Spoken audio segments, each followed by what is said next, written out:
स्वागत है आज आपका सक्सेस अल्फा क्लासेस पे। आज आपको इस चैनल पे कक्षा 12वीं क्लास के बच्चों के लिए बायो से 5 महत्वपूर्ण क्वेश्चन लाए गए हैं जो कि आपके परीक्षा के दृष्टिकोण से काफी महत्वपूर्ण है। तो चलिए स्टार्ट करते हैं हम अपने वीडियो को और बढ़ते हैं अपने क्वेश्चन की तरफ। तो पहला क्वेश्चन है, आवृतबीजी पुष्प का नामांकित चित्र का वर्णन कीजिए। सेकेंड क्वेश्चन है, परिपक्व परागकोश या इसी को हम बोलते हैं लघु बीजाणुधानी की अनुप्रस्थ काट का चित्र बनाइए। और थर्ड क्वेश्चन है, परागकण का नामांकित चित्र का वर्णन कीजिए। और फोर्थ क्वेश्चन है, आवृत बीजी में एक प्रारूपी बीजांड की संरचना का संक्षिप्त वर्णन कीजिए। और फिफ्थ क्वेश्चन है, आवृत बीजी पादपों में दोहरा निषेचन को समझाइए या दोहरा निषेचन को व्यक्त कीजिए। तो चलिए स्टार्ट करते हैं अपना पहला क्वेश्चन। पहला क्वेश्चन है, आवृत बीजी पुष्प का नामांकित चित्र का वर्णन कीजिए। तो आवृत बीजी पुष्प का नामांकित चित्र का वर्णन करने से पहले हम आपको ये बताएंगे कि जो आवृत बीजी का मतलब होता है, आवृत बीजी का मतलब ये होता है कि ऐसे पौधे जिनके बीज किसी आवरण से ढके होते हैं उसे हम आवृत बीजी कहते हैं। और रही बात पुष्प की, तो जो पुष्प होता है वो पौधों का लैंगिक अंग होता है और जो ये पुष्प होता है ये पौधों का रूपांतरित स्वरूप होता है। और जो पुष्प होता है ये क्या करता है, आकर्षित करने वाला होता है। तो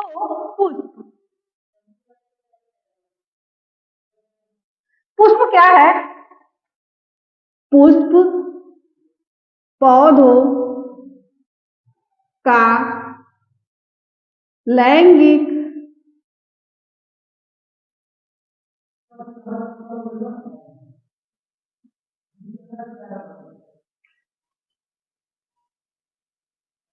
जनन भाग होता है। और ये पुष्प क्या होते हैं? पुष्प पौधों का रूपांतरित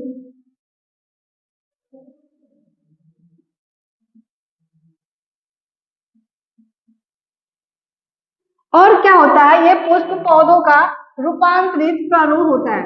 पुष्प का मेन उद्देश्य होता है कि जो पुष्प होते हैं पुष्प में आपके लैंगिक जनन होते हैं। तो जनन आपके जो होता है या लैंगिक जनन में हमेशा दो चीज इन्वॉल्व होती हैं, एक होता है नर और एक होता है दूसरा मादा। तो जो पुष्प होते हैं पुष्प का मेन उद्देश्य यही होता है कि जो पुष्प आपके निषेचन के बाद फल या बीजों का क्या करता है, निर्माण करता है। तो चलिए हम एक पुष्प की संरचना आपको बना के यहाँ पे आपको समझाएंगे।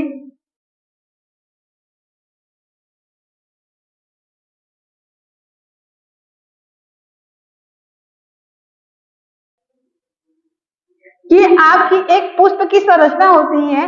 ये जो नीचे आपको पतली डंठे दिखाई देती है इसको बोलते हैं पुष्प वृंत। ये रहा आपका पुष्प वृंत। और पुष्प का भाग जिस पे व्यवस्थित होता है उसको बोलते हैं पुष्पासन। और पुष्प जब आपकी कली अवस्था में रहती है तो उसके ऊपर एक हरे रंग की परत चढ़ी होती है जिसको हम बोलते हैं वाह्य दल पुंज। अब इन वाह्य दल पुंज के अंदर आपको रंग बिरंगी पंखुड़ियां दिखाई देती हैं जिसको हम क्या बोलते हैं, दल पुंज। और ये पुष्प का नर भाग है और ये पुष्प का मादा भाग है। तो चलिए हम आपको इन चीजों को एक एक करते हुए आपको समझाएंगे। तो यहाँ पे हम डालते हैं पुष्प वृंत। तो पुष्प वृंत या हम पूछे कि जो पौधे होते हैं या जो पुष्प होते हैं पौधों में व्यवस्थित जो पुष्प होते हैं पुष्प के भाग, तो हेडिंग डालेंगे पुष्प के भाग। तो पुष्प के दो भाग होते हैं, पुष्प के दो भाग होते हैं। कौन कौन से दो भाग हैं? तो एक आपका है सहायक भाग या अंग और एक होता है आपका आवश्यक।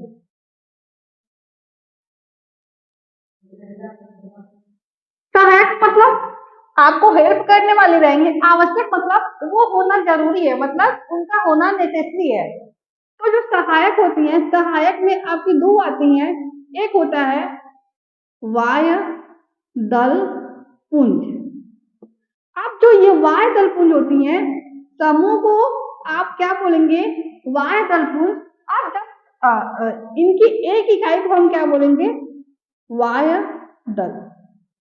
तो आपको समझ में आया वाय दल पुंज और दल पुंज में कि आप देखती होंगी कि जो आपके वाय दल पुंज होती है वो क्या करते हैं, 5 या 6 के ग्रुप में व्यवस्थित होती हैं, उसको हम क्या बोलते हैं, वाय दल पुंज।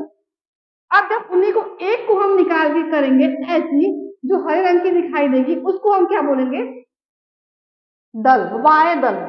अब ऐसे ही आपका दूसरा होता है दल पुंज। तो जो दल पुंज होती हैं वो समूह में होती हैं। समूह समूह का कहने का ये मतलब है कि पंखुड़ियां तो आपको ग्रुप में दिखाई देती है ना, गुलाब का पंखुड़ी कैसे देखते हैं, यू यू ऐसे करके क्या करते हैं, आप निकाल देते हैं। अब इनके गुलाब के एक पंखुड़ी को हम बोलते हैं दल। तो आपको वाह दल पुंज या दल पुंज या वाह दल और दल का मतलब समझ में आ गया होगा। ऐसे ही आपके आवश्यक भाग में होती हैं नर भाग और दूसरा होती है मादा भाग। तो जो नर भाग होती है, नर भाग जब आपके समूह में व्यवस्थित होते हैं तो उसको बोलते हैं पुमंग। पुमंग मतलब समूह में। और जब आपकी पुमंग की एक इकाई को लेंगे तो उसको बोलते हैं पुंकेसर। ठीक, कि जो नर भाग होती है, नर भाग में जो पुमंग होता है वो ग्रुप में होती है और ग्रुप में से एक इकाई को हम क्या बोलते हैं, पुंकेसर। ऐसे ही मादा भाग में जब समूह में रहेंगी तो उसे बोलेंगे जायांग। जायांग मतलब समूह में, और जायांग के एक इकाई को हम क्या बोलेंगे, आपका स्त्री केसर।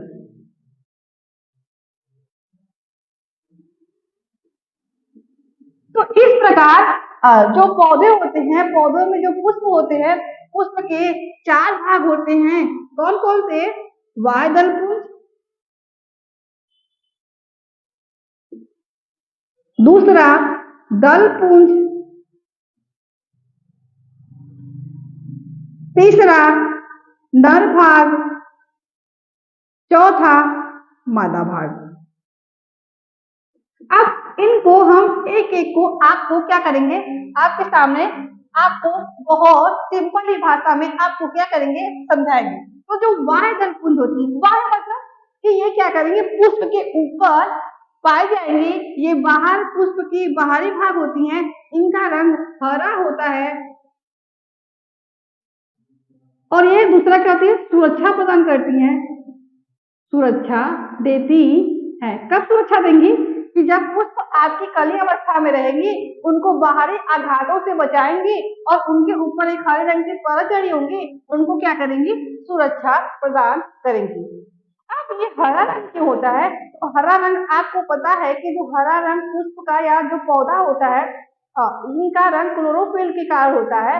ये क्या करती हैं, प्रकाश संश्लेषण करती हैं और प्रकाश संश्लेषण करने के बाद भोजन का निर्माण करती हैं। तो ये रहा आपके वाह दल पुंज का कार्य।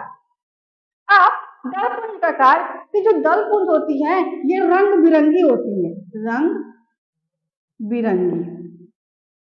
अब कोई चीज रंग बिरंगा है तो आपको क्या करता है, आकर्षित। जैसे कि आप अगर शादी विवाह में जाते हैं तो आप देखे होंगे कि वहां पे तमाम प्रकार की रंग बिरंगी वस्त्रों को धारण करते हुए आपको स्त्रियां या लड़कियां नजर आती हैं, तो आपका आकर्षण क्या करता है, उनकी तरफ ज्यादा होता है। तो ऐसे ही कोई चीज रंग बिरंगी होती है तो वो क्या करती है, वस्तुओं को अपनी तरफ आकर्षित करती है। तो ये किनको आकर्षित करेंगी, कीटे, भौरों को और मानव को। अब नर भाग, तो नर भाग क्या होता है, ये पुष्प का नर भाग होता है, या आपका जनन अंग होता है। ये जो नर भाग होते हैं वो दो भागों में बटे होते हैं। कौन कौन से, छोटे से डायग्राम के थ्रू आपको समझाएंगे। ये क्या है, तंतु, और ये क्या है, पराग कोश। तो जो नर भाग अगर समूह में रहेंगे तो उसको पुमंग कहेंगे, अगर वो उसके पुमंग की एक इकाई को क्या बोलते हैं, पुंकेसर। ऐसे ही मादा भाग जो होती हैं, ये पुष्प की आपकी मादा भाग होती हैं। मादा भाग 3 भागों में बटी होती हैं। ये होता है अंडाशय, ये होता है वर्तिका, और ये होता है वर्तिकाग्र। तो ये मादा भाग 3 भागों में बटी होती है। अगर मादा भाग आपके ग्रुप में है तो उसको क्या बोलेंगे, जायांग, और जायांग के एक इकाई को हम क्या बोलते हैं, तो स्त्रीकेसर। तो आपको आपके आवृत्ति बीजी पुष्प का नामांकित चित्र का वर्णन करते हुए हम आपको एक सिंपल लैंग्वेज में आपके सामने आपको समझाए हैं। चलिए हम बढ़ते हैं अपने अगले क्वेश्चन की तरफ। तो अगला क्वेश्चन है, परिपक्व परागकोश की अनुप्रस्थ काट का वर्णन कीजिए। तो जो परिपक्व परागकोश होता है, इसके अनुप्रस्थ काट का वर्णन करने से पहले हम आपको ये बताना चाहते हैं कि जो आपके परागकोश होती है उनका लोकेशन। तो जो परागकोश होती हैं, जब आप एक पुष्प के नर भाग को आप लेंगे तो ये आपका रहा पुष्प का नर भाग। जो पुष्प का नर भाग होता है उसके एक इकाई को हम बोलते हैं पुंकेसर। जो पुंकेसर होता है वो 2 भागों में बटा होता है। पहला होता है तंतु, दूसरा होता है परागकोश। इसी परागकोश के अंदर आपके परागकण पाए जाते हैं। ये रहा परागकण। तो जो पुंकेसर होता है, पुंकेसर 2 भागों में बटा होता है, या इसी को हम बोलते हैं नर भाग। 2 भागों में बटा होता है तंतु और परागकोश। इनको जोड़ने के लिए एक संयोजी उत्तक पाई जाती है। ये बीच में क्या रहा, संयोजी उत्तक। तो इस परागकोश का जब हम ऐसे सेक्शन कट करते हैं तो आपको 2 पाली दिखाई देंगी। ऐसे करके ऐसी आपको क्या करेगी, संरचना दिखाई देगी। तो इसी के आंतरिक संरचना को हम आपको कट करके आपको इसके जो अंदर पाई जाती है उसको क्या करेंगे, समझाएंगे। तो ये हम आपके एक परिपक्व परागकोश की संरचना बना रहे हैं।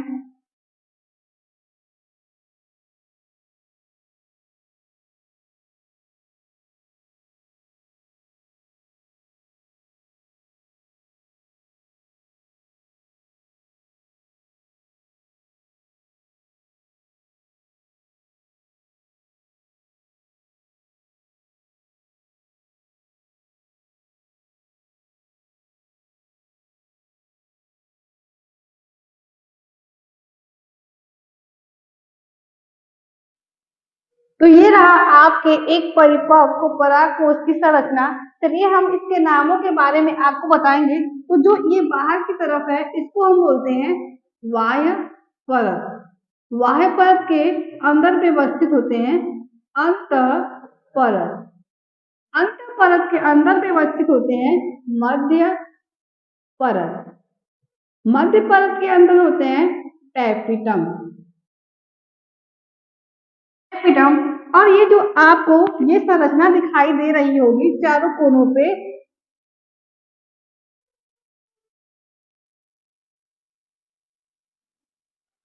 इसको हम बोलते हैं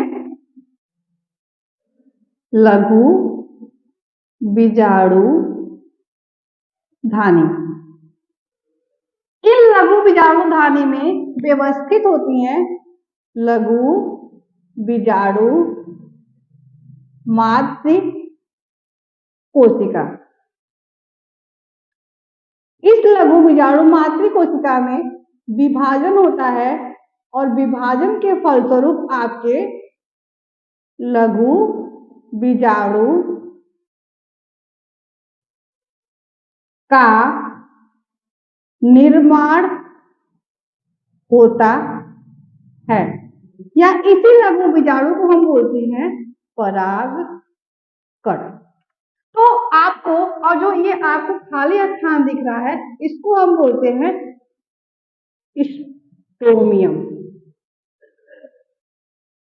तो जो परागकण होती हैं, जो आपके परागकण जो आपके परागकोश में व्यवस्थित होती हैं, उस परागकोश की बाहरी संरचना को बाह्य परत कहते हैं। ये बाह्य परत क्या करती है? इनको सुरक्षा प्रदान करती हैं। इस बाह्य परत के नीचे अंतः परत व्यवस्थित होती है। ये अंतः परत आपकी 2 से 3 लेयर की बनी होती है।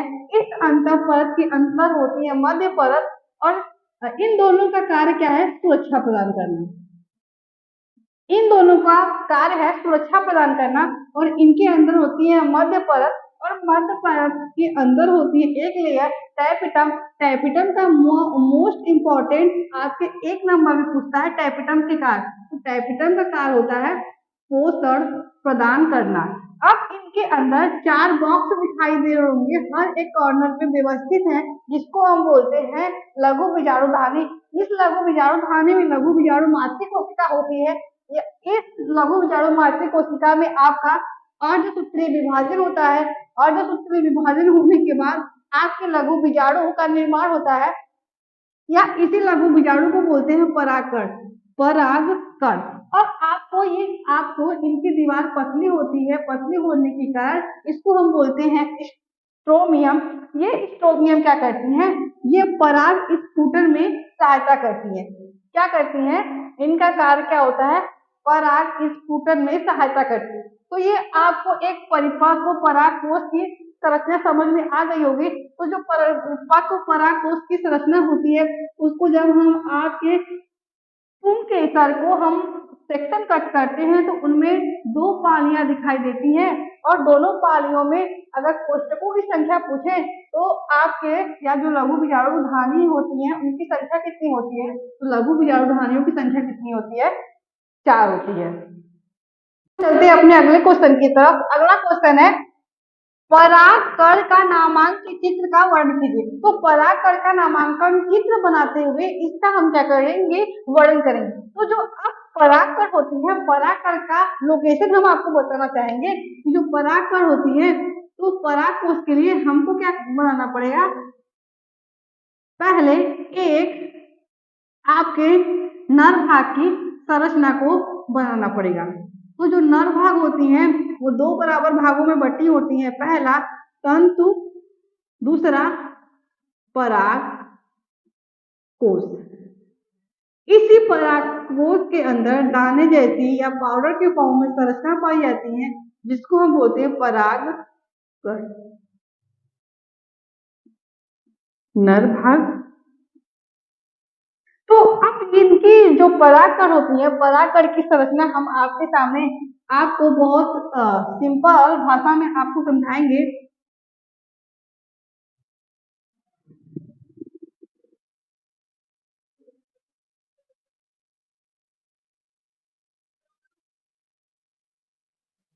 तो ये रहा आपके परागकण की संरचना।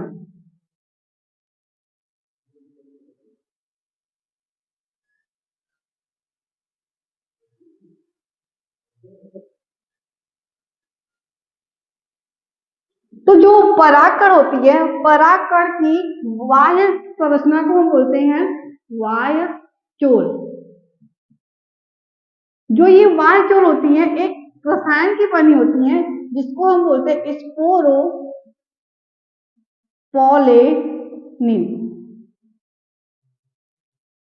ये स्पोरोपोलेनिन इनको क्या करती है?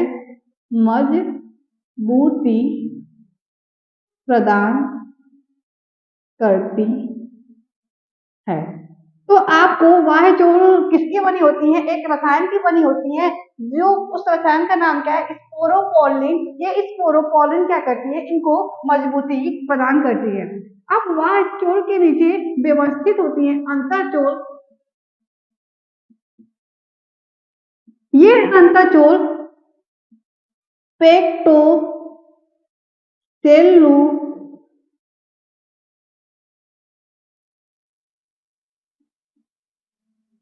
पेक्टो सेलुलोज की बनी होती है, मतलब पेक्टिन और सेल्यूलोज की बनी होती है। अब इस आपके अंतःचोल के अंदर दो कोशिकाएं पाई जाती हैं, एक आकार में बड़ी होती हैं जिसको हम बोलते हैं कायिक कोशिका। कायिक कोशिका का मेन कार्य होता है पोषण प्रदान करना। अब एक आकार में छोटी होती हैं जिसको हम बोलते हैं जनन कोशिका। इनके अंदर एक द्रव्य भर आता है जिसको हम बोलते हैं कोशिका द्रव्य। अब आपको जगह जगह पे छिद्र दिखाई देते हैं, इसको बोलते हैं जनन छिद्र। क्यों ये छिद्र बन जाते हैं, क्योंकि जो आपका स्पोरोपोलिन जो रसायन है ये क्या होता है, ये जगह जगह पे अनुपस्थित होती है जिसके कारण एक छिद्र बन जाता है जिसको हम क्या बोलते हैं जनन छिद्र। आप देख रहे होंगे कि इनमें दो कोशिका है, एक कायिक कोशिका होती है, एक जनन कोशिका। जो कायिक कोशिका होती है वो विभाजित नहीं करती है बल्कि वो पोषण प्रदान करती है किनको, जनन कोशिका। तो जनन कोशिका आगे विभाजित होकर के दो आपके नर युग्मक का निर्माण करता है, और जब ये आपकी जनन कोशिका विभाजित करती है तो साथ साथ में ये जनन छिद्र भी विभाजित करती है। तो इसके फलस्वरूप जो जनन कोशिका होती है वो दो नर युग्मक का निर्माण करती है, और जो आपकी जनन छिद्र होती है वो आगे विभाजित करके पराग नली का निर्माण करती है। तो आपको ऐसी संरचना देखने को मिलेगी। ये क्या है, आपके जनन कोशिका विभाजित करके दो नर युग्मक बनाती है। कितने नर युग्मक, दो नर युग्मक। और जो ये आपको नली दिखाई दे रही होगी ये जनन छिद्र आगे विभाजित करके पराग नली का निर्माण करती है। तो आपको आपके जो होती है परागकण की संरचना का नामांकित चित्र बनाते हुए और उसके बारे में आपको समझ में आ गया होगा। तो चलिए हम बढ़ते हैं अपने अगले क्वेश्चन की तरफ। अगला क्वेश्चन है आवृत्त बीजी में प्रारूपी बीजांड की संरचना का संक्षिप्त वर्णन कीजिए। अब चलिए जो बीजांड होते हैं वो कहाँ पे व्यवस्थित होते हैं, पहला हम इसको आपको इसका लोकेशन बताएंगे। तो जो पुष्प की मादा भाग होती है वो तीन भागों में डिवाइड होती है। पहला आपके जो नीचे की तरफ फूला हुआ भाग होता है इसको अंडाशय कहते हैं, और जो ये पतली नली होती है इसको बोलते हैं वर्तिका, और ये वर्तिका के ऊपरी छोर को बोलते हैं वर्तिकाग्र। अब जो ये फूला हुआ भाग होता है जिसको हम बोलते हैं अंडाशय, इसी अंडाशय के अंदर आपके जो बीजांड होती है वो क्या करती हैं, व्यवस्थित होती हैं। तो चलिए अब इस बीजांड की संरचना को हम आपको बताएंगे।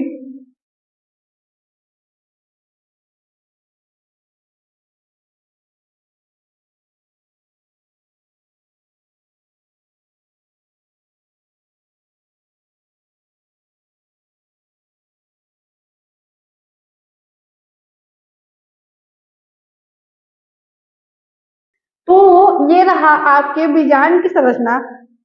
तो जो आपको ये खुला हुआ भाग दिखता है जिसके द्वारा आपके पुष्प में क्या होते हैं, निषेचन होते हैं। इनमें के द्वारा आपके जो पराग नली से होते हुए जो नर युग्मक होते हैं यहाँ से जाते हैं, इसको हम बोलते हैं बीजांड द्वार। और बीजांड द्वार के ठीक ऊपरा भाग का आता है निभाग। बीजांड द्वार बीजांड के अंदर या जो बीजांड के ऊपर जो परत होती है इसको बोलते हैं बाह्य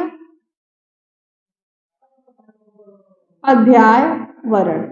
बाह्य अध्यावरण के ठीक नीचे होते हैं अंतः अध्यावरण। वर्ण।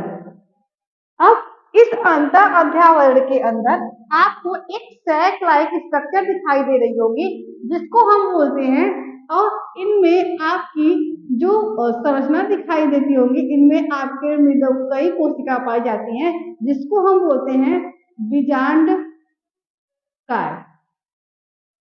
इस बीजांड काय का मेन कार्य क्या है? पोषण प्रदान करना।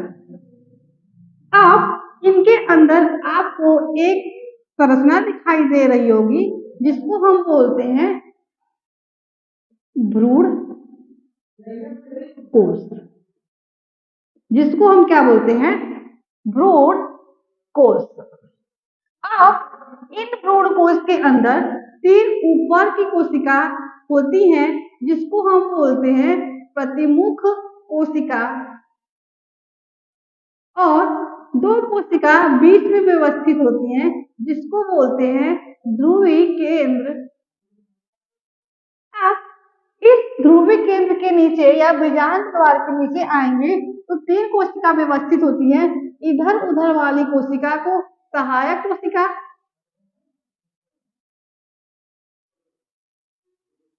और जो आकार में कोशिका बड़ी होती हैं, इसको बोलते हैं आपका अंड कोशिका। अंड कोशिका। और इन बीजांड को सपोर्ट प्रदान करने के लिए एक संरचना होती है, जिसको बोलते हैं रैफी। ये संरचना को हम क्या बोलते हैं? रैफी। और इनके आपको एक पतली नली जैसी संरचना दिखाई देती है, इसको हम बोलते हैं बीजांड वृंत। तो आपको ये रहा आपके एक बीजांड की संरचना। तो एक बार हम फिर से बताएंगे कि जो बीजांड होती है वो अंडाशय के अंदर व्यवस्थित होती है। अगर हम बीजांड की डिटेल संरचना देखें तो जो बीजांड में जहां से आपके पराग कण प्रवेश करते हैं पराग नली से, उसको हम क्या बोलते हैं? बीजांड द्वार। बीजांड द्वार के ऊपरी हिस्सा को हम निभाग बोलते हैं। बीजांड में 2 अध्यावरण पाई जाती है, एक होती है बाह्य अध्यावरण और एक होती है अंत अध्यावरण। अब बाह्य अध्यावरण और अंत अध्यावरण के नीचे आपकी एक मृदुकयी कोशिका की बनी संरचना दिखाई देती है, जिसको हम क्या बोलते हैं? बीजांड काय। इन बीजांड काय का मेन कार्य होता है आपके अंदर जो भ्रूण कोश होती हैं, उनको पोषण प्रदान करना।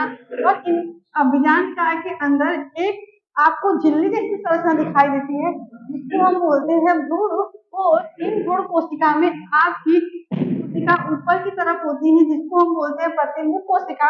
3 कोशिका नीचे होती है, इधर उधर कोशिका को सहायक कोशिका, और एक कोशिका आकार में बड़ी होती है, जिसको हम अंड कोशिका कहते हैं। प्रतिमुख कोशिका और सहायक कोशिका और अंड कोशिका के ठीक बीच में आपके 2 कोशिका होते हैं, जिसको हम बोलते हैं ध्रुवी केंद्र।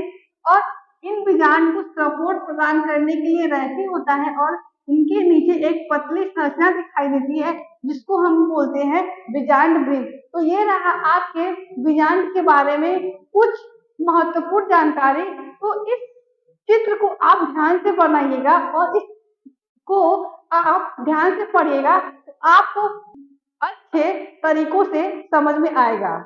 तो चलिए हम अपने अगले क्वेश्चन के तरफ। तो और आपको जान के ये खुशी होगी कि ये आपका आखिरी क्वेश्चन है। तो आखिरी क्वेश्चन क्या है? आवृत्तिबीजी पादपों में दोहरा निषेचन को समझाइए। अब दोहरा निषेचन क्या होता है? कि निषेचन की क्रिया 2 बार होगी, उसे हम क्या बोलेंगे? दोहरा निषेचन। तो इसको चलिए हम बहुत आसानी भाषा में आपको समझाएंगे। इसको जानने से पहले आपको बता दें कि जो पराग का नली होती है, पराग नली में जो नर युग्मक है वो कितने थे? तो नर युग्मकों की संख्या कितनी थी? 2। नर युग्मक की संख्या कितनी थी? 2। और ये क्या था? पराग नली। तो इसको आपको एक बार फिर से बीजांड की संरचना बना रहे हैं। हम आपको रफली डायग्राम बना रहे हैं। इस डायग्राम को हम आपको डिटेल में आपको समझा दिए हैं इसके पहले वाले क्वेश्चन में।